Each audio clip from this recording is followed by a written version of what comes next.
Hello guys, welcome to the WTS channel. आज हम आपको एक्सप्लेन करेंगे 2023 की मूवी फ्रॉम ब्लैक। कहानी की शुरुआत में हमें एक लड़की को दिखाया जाता है जिसका नाम कोरा होता है। इसका बेटा कहीं पर गायब हो जाता है, लेकिन तभी उसे एक आदमी मिलता है जो उसे यकीन दिलाता है कि उसका बेटा उसे जरूर मिल जाएगा। अगर उसका बेटा इस दुनिया में ना भी हुआ तो भी वो उसे जरूर मिल जाएगा। फिर हमें एक घर दिखाया जाता है जिसको पुलिस ने चारों तरफ से सील किया हुआ था। उस घर के अंदर एक लेडी ऑफिसर आती है जो हर चीज को बड़े ही गौर से देख रही थी। तभी उसे एक कॉल सुनाई देती है जो कोरा की थी, जिसमें वो चिल्ला रही थी कि जल्दी आओ, मेरी मदद करो। जो कि बहुत ही घबराई हुई थी। वो कह रही थी कि मेरे घर में कोई है जो मुझे बाहर जाने नहीं दे रहा। उस घर में जब पुलिस आती है तब उस घर का अजीब माहौल था। सारा घर बिखरा हुआ था। वहाँ पर बहुत ज्यादा खून के निशान थे, लेकिन वहाँ पर किसी की लाश नहीं थी और ना ही वहाँ पे किसी को मारा गया था। वहाँ घर के बीचों बीच नमक से दायरा बनाया गया था। लेडी ऑफिसर कोरा के घर सब कुछ चेक कर रही थी। दरअसल ये लेडी ऑफिसर कोरा की बहन थी। हर चीज को जांच करने के बाद वो पुलिस स्टेशन आ जाती है और आकर कोरा से पूछताछ करती है, क्योंकि उसके जिस्म में भी खून लगा हुआ था। पहले तो कोरा उसे कुछ नहीं बताती, लेकिन ज्यादा पूछने पर वो सब कुछ बता देती है। कोरा कहती है कि ये सब मैं अपने बेटे को वापस लाने के लिए कर रही थी। कोरा की बहन कहती है कि तुम होश में तो हो, तुम्हें पता नहीं तुम्हारा बेटा आज से 7 साल पहले गायब हुआ था और ये भी हो सकता है कि अब तक वो जिंदा भी ना हो। कोरा की बहन कोरा से पूछती है, ये खून किसका है कोरा? कोरा कुछ भी नहीं बताती। आखिर कोरा के साथ हुआ क्या था? हमें उसके माजी की कहानी दिखाई जाती है, उस वक्त की जब उसका बेटा गायब हुआ था। कोरा एक गैर जिम्मेदार माँ थी, हर वक्त नशा किया करती थी। वो एक लड़के के साथ रहती जो उसका दोस्त हुआ करता था और उसके साथ वो हर रोज नशा करती। उनकी माली हालत भी कुछ ठीक नहीं थी, इसलिए गलत काम करने के लिए वो लोग हर वक्त तैयार रहते थे। तभी कोरा के घर पुलिस आती है। कोरा और उसका दोस्त दोनों घबरा गए थे। उन्हें ऐसे लग रहा था कि पुलिस उन्हें पकड़ने के लिए आई हुई है। कोरा जब दरवाजा खोलती है तब पुलिस कोरा से पूछती है, क्या आप जानती हैं कि आपका बेटा कहाँ है? कोरा कहती है कि वो अपने कमरे में है, पर देखने पर पता चलता है कि वो वहाँ पर नहीं था। अब कोरा के बेटे को ढूंढने के लिए एक टीम तैयार की जाती है। एक टीम को जंगलों की तरफ भेजा गया था और दूसरी टीम उसे यहाँ वहाँ ढूंढ रही थी। इतना ढूंढने के बाद भी कोरा का बेटा कहीं नहीं मिला। उसका बस एक जूता मिला था। इस हादसे को कई साल बीत गए थे। कोरा अब एक ग्रुप का हिस्सा थी। उस ग्रुप में सब ऐसे लोग थे जिन्होंने अपने बच्चों को खो दिया था। कोरा उन सबको अपने बेटे की कहानी सुना रही होती है। वो कहती है, मेरे बेटे के खो जाने के बाद मैंने नशा छोड़ दिया, लेकिन इससे मेरा बेटा कभी वापस नहीं आएगा। वो अपने मॉम के घर रहने लगी। उसने वहाँ अपने बेटे के लिए एक कमरा भी बनाया था। कोरा को ऐसा लगता था कि एक दिन उसका बेटा जरूर आएगा। कोरा की बहन जो अब एक पुलिस ऑफिसर बन चुकी थी, वो कोरा से बात करने की बहुत कोशिश करती, लेकिन कोरा हमेशा गुस्से में होती। वो अपनी बहन से ठीक तरह बात ही नहीं करती। कोरा की इतनी जिंदगी के बारे में तो हमें पता चल गया। अब सीन पुलिस स्टेशन में शिफ्ट होता है, जहां कोरा की बहन उससे पूछती है, कोरा ये खून किसका है, बताओ मुझे, तभी ही मैं तुम्हारी मदद कर सकती हूँ। यहाँ पर कोरा एबिल नाम के एक आदमी के बारे में बताती है। वो बताती है, एबिल हमारे ग्रुप का हिस्सा था। एक दिन वो मुझसे कैफे में मिलने आया और हम अच्छे दोस्त बन गए। एबिल ने अपनी बेटी को खो दिया था, जो तालाब में गिरने की वजह से डूबकर मर गई थी। उस बच्ची की लाश पुलिस को कई दिनों के बाद मिली।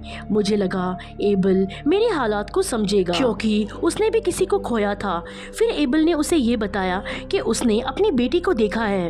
ये सुनकर कोरा की बहन कहती है, भला मरे हुए लोगों को कोई कैसे देख सकता है कोरा? कोरा की बहन उसे कहती है, क्या कोरा तुम अभी भी नशे में हो?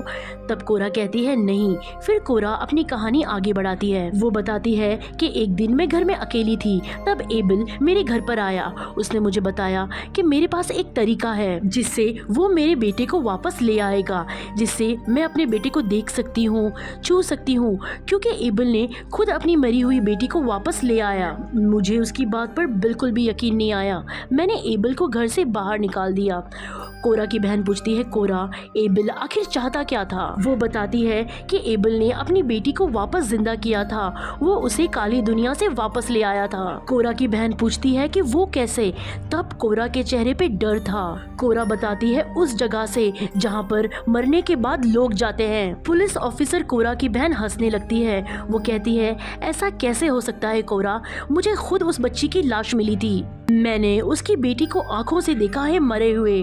कोरा कहती है नहीं, तुम नहीं जानती हो, अभी जाकर उसका डेटा चेक करो। एबल की बेटी अभी दूसरे शहर में रहती है, उसने अपनी बेटी का नाम भी बदल दिया। उसकी बेटी इस दुनिया में ही है, मैंने उसे अपनी आंखों से देखा है, इसलिए मुझे एबल पर यकीन हो गया। इसलिए मैं एक दिन एबल से मिलने गई और मैंने उससे पूछा कि तुमने ऐसा सब कैसे किया। तब एबल ने मुझे बताया कि उसे ये सब एक औरत ने बताया था, रिचुअल्स, जादू के बारे में। ये एक ऐसा जादू है जो कई दिन चलता है और अगर इंसान इसमें कामयाब हो जाए तो वो अपने मरे हुए बच्चों को दुनिया में वापस ले आ सकते हैं। बस इस जादू को करते हुए उस पर यकीन होना चाहिए। वो चाहता था कि मैं भी उसके जादू का हिस्सा बन जाऊं। मेरे बेटे की लालच ने मुझसे ये सब करवाया। मेरे पास खोने के लिए कुछ भी नहीं था, इसलिए मैं उसका साथ देने के लिए तैयार हो गई। मैंने सोचा कि कोशिश तो की जा सकती है ना। अब मैं वो जादू करने के लिए तैयार हो गई। तब एबल ने मुझसे कुछ सामान मंगवाया जिसमें ढेर सारा नमक, मोमबत्तियां और कुछ जंजीर शामिल थी। उसने मुझसे ये भी कहा कि घर में कोई बिजली या कोई टेलीफोन नहीं होगा जिसपे जादू पे कोई असर पड़े। उसने मुझे जैसे बताया मैंने वैसा ही किया। एबल ने मुझे खास नमक वाले पानी में नहाने के लिए कहा, इससे मेरे अंदर सारी नेगेटिविटी और सारी बुरी सोचें खत्म हो जाएगी। मैं ये सब चीज का मजाक बनाने लगी। तब एबल ने मुझे कहा ये मजाक नहीं है, अगर तुम इन सब चीजों को मजाक लोगी तो भूल जाओ, तुम अपने बेटे से कभी भी नहीं मिल पाओगी। मैंने उसे कहा आई एम सॉरी, मैं वही करूंगी जो तुम बोलोगे। फिर मैंने उससे ये कहा कि तुम्हें तो तुम्हारी बेटी मिल चुकी है ना, तो तुम फिर भी इतनी दुखी क्यों रहते हो। वो मेरी इस बात पर परेशान हो गया। फिर उसने मुझे बताया कि मेरी बेटी अभी उसकी माँ के पास है। तब मैंने उसे कहा क्या तुम मजाक कर रहे हो, कहीं तुम मेरा किसी चीज में इस्तेमाल तो नहीं कर रहे। वो कहता है नहीं, मुझे बस मेरा एक काम पूरा करना है, फिर मुझे मेरी बेटी मिल जाएगी। उसने नमक का दायरा बनाकर मुझे जंजीर से बांध दिया और कुछ मंत्र पढ़ने लगा। उसने हर मंत्र को लिख लिया था। जो उसने कहा मैंने वही दोहराया। आखिर में मेरी हिम्मत जवाब दे गई। मैंने उसे कहा बस बहुत हुआ, अब मुझे खोल दो। मगर एबल मंत्र पढ़ता ही रहा, उसने मंत्र पढ़ना बंद ही नहीं किया। फिर अचानक से मैं हवा में तैरने लगी, फिर फर्श पे आ गिरी। मुझे भी यकीन हो चुका था कि ये सब कुछ हो सकता है, मैं अपने बेटे को दोबारा हासिल कर सकती हूँ। अब अगले जादू का हिस्सा था इनविटेशन, मतलब बुलावे का। हम दोनों ने मिलकर मंत्र पढ़ने लगे। मेरा घर सारा हिलने लगा, मोमबत्तियां बुझ गई और अचानक से सूरज भी गायब हो गया। मुझे कुछ अलग महसूस हो रहा था। मैं समझ गई थी कि हम लोग उस दुनिया का दरवाजा खटखटा रहे हैं। वहाँ का दरवाजा खोलना एक जिंदा इंसान के लिए बहुत बड़ा खतरा है। दूसरी सुबह मेरा वही दोस्त आया जो मेरे साथ मिलकर नशा किया करता था। उसने जब मुझे और एबल को उस घर के अंदर देखा तब उसे ऐसे लगा कि मेरे और एबल के दरमियान कुछ रिश्ता है। उसने एबल के वॉलेट से कुछ पैसे चुराए और मुझे कड़वी बातें सुनाकर चला गया। अभी हमारा अगला कदम था ग्रीफ यानी कि गम। एबल ने मुझे बताया कि ये थोड़ा मुश्किल है, लेकिन मैं इस चीज के लिए भी तैयार हो गई। एबल ने और मैंने ये काम शुरू किया। ये काम शुरू करते करते मैं अपनी पुरानी यादों में चली गई। जिस दिन मेरा बेटा गायब हुआ था, मैंने अपने विजन्स यानी ख्यालों में देखा कि वो उस दिन मेरे पास आया था, लेकिन मैं बहुत नशे में थी, इसलिए मैं उसे कुछ भी नहीं कह पाई। मेरा बेटा गुस्से में घर से बाहर चला गया। एक वैन वाला उसे किडनैप कर कहीं ले जा रहा था। मैंने उसे बचाने की बहुत कोशिश की, लेकिन मेरे पीछे एक काला साया था। ये काला साया दरअसल मेरे गम और गुस्से की परछाई थी। वो परछाई मुझे वहाँ ले गई जहाँ पर किडनैपर ने मेरे बेटे को रखा था, और वहाँ पर मैंने जब अपने बेटे को जिस हाल में देखा मैं चिल्लाने लगी।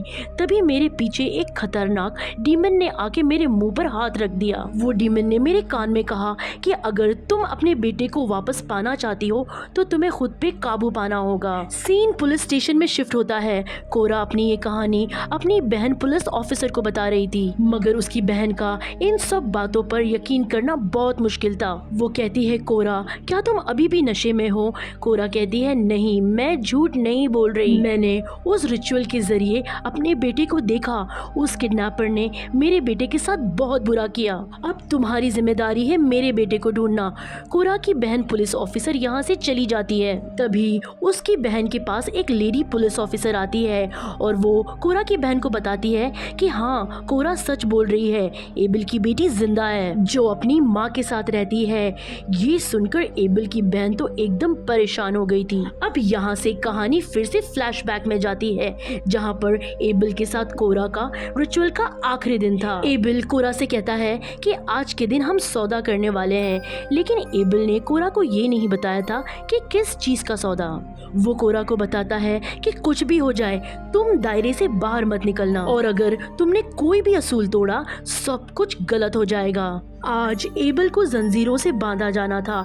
ऐसा लग रहा था कि कुछ काली ताकत ने एबल को पोजेस किया हुआ था, कि एबल अपने कंट्रोल से बाहर था, वो किसी और चीज के कंट्रोल में था।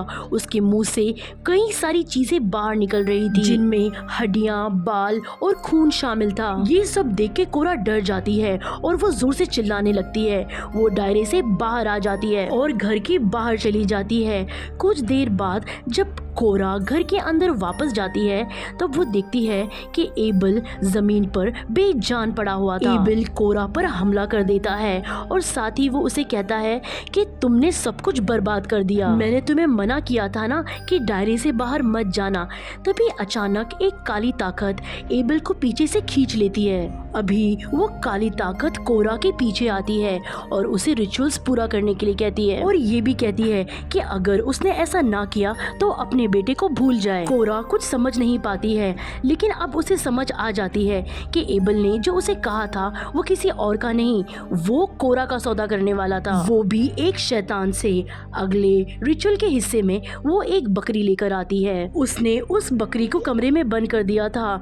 जब जादू पूरा करने कोरा उस कमरे में आई और जब वो मंत्र पढ़ रही थी तब वो अपने विजन्स ख्यालों में एक खेतों में पहुंच गई थी। वो खेत बहुत ही अजीब था।